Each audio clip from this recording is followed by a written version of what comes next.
Abhi, and we're going to be looking at the reevaluating how much respect we should give our defensive assignments on the break side. We're going to be watching how kind of putting too many resources in guarding the break side can end up with us getting burnt to the open side. And in the second part of the video, we're going to be talking about how to really give a true deny and how maybe if we don't have a strong enough deny, our contest and our deny get really wonky and it's difficult to defend. So firstly, let's see here, we have UTSA with the disc and Abhi will be guarding here. This is an ISO play from the 3. Abhi does a good job at pursuing, and then I really like this stutter step initially to kind of, it's not an over pursuit. When they slow down, you slow down, which was really good. But then I think you pursue way too much here, and then they're able to kind of get past you into the open space. The hand doesn't help unless there's an up call. I think you should focus on positioning more, and just be careful about over pursuing to this break side. Really, this space has already been taken away by Royce. The space that you're guarding and he's guarding, notice how that once again your backs are facing the same way. So to draw that out, you do a good job at following. She does a stutter, you do a stutter, then she goes, then you go, but then you over pursue, and now you end up here. And once again, this space right here is being taken away by the mark and you. And now she gets a free path back there. What you could do better is when she goes this way, you want to stay just force side of them, right there. Notice how this throw would be really hard and floaty. She'll have to wait for it, and you'll make up that time. This throw under is guarded by Royce. And then really you're just defending this area here. So that's one thing you can do better. And then we can go to 30-32.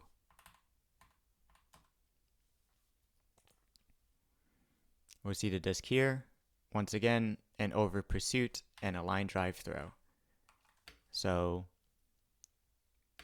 you being directly under here, you're trying to contest this inside throw, but you end up losing your deny, and you'll see how straight this throw is.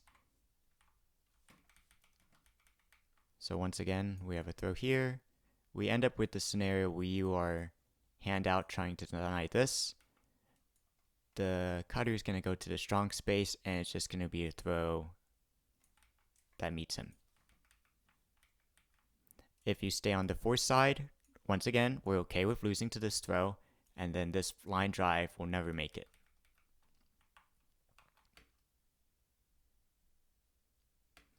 So here's an over pursuit. You are now on the wrong side and in a poor position to kind of deny. There. I want to show as well here. The disc is kind of on this force side. There's a lot of clutter, and you're doing a good job by putting your body in front of kind of the strong space, but you're also really, really close to the player. So if the disc is here and you're here, understand that any throw over the top, hammer, backhand OI, or something like that is going to take some time. And you don't need to be this close to defend that area. You could be a little bit further off, the throw comes off, the disc cannot fly there instantly, so you have time to find the body and then make the D. So being this close only kind of increases the risk of you getting burnt and then you having to water ski behind him. And so if we look here, this is what happens. He gets past you, and then we don't have the closing speed yet to kind of make a play on it.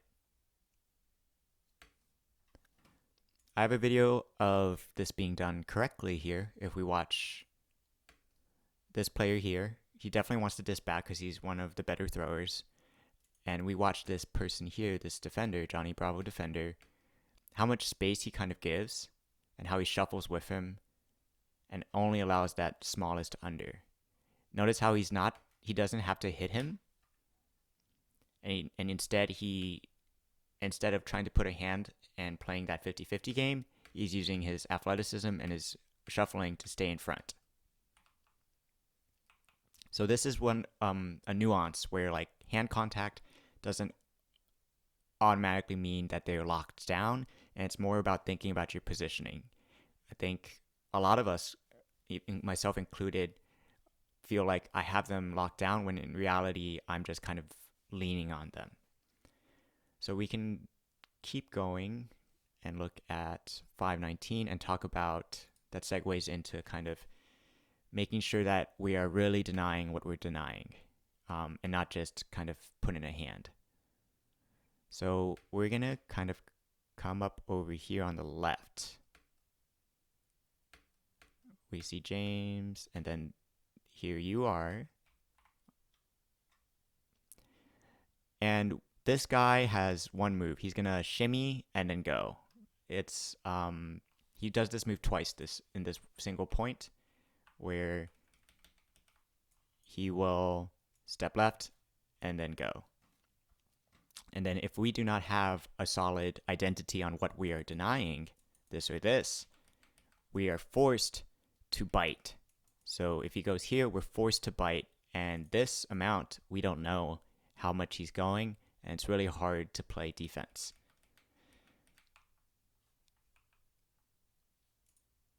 So we'll see him bite, we stutter, we don't really know how much to do, and then he gets open.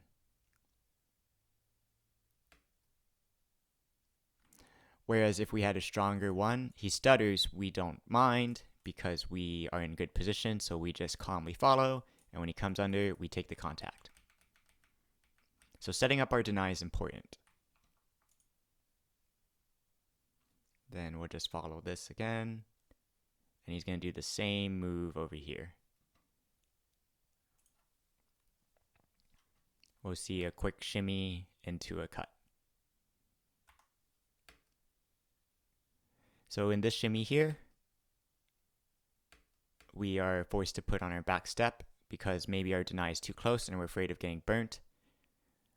I think the worry and concern is that your hips are too close and then he's just going to be able to go. So you have to over adjust, and then he's able to kind of get what he wants.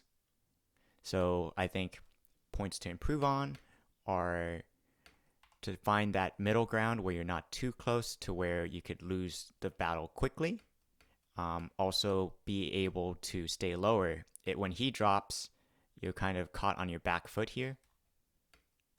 So like this right here, you're just walking up straight.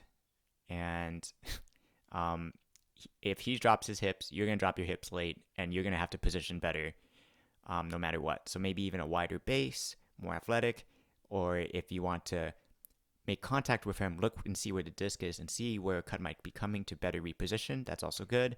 Just notice how you're just kind of staring at him and you don't know where the frisbee is, so you don't know what threats are coming up. So I would say continue to work on the athleticism, and then also really think about what you're denying. Try and gather more information when you feel like you can to better set your deny and contest. And then once you're there, have confidence in your deny and contest. That way, their shimmies won't scare you.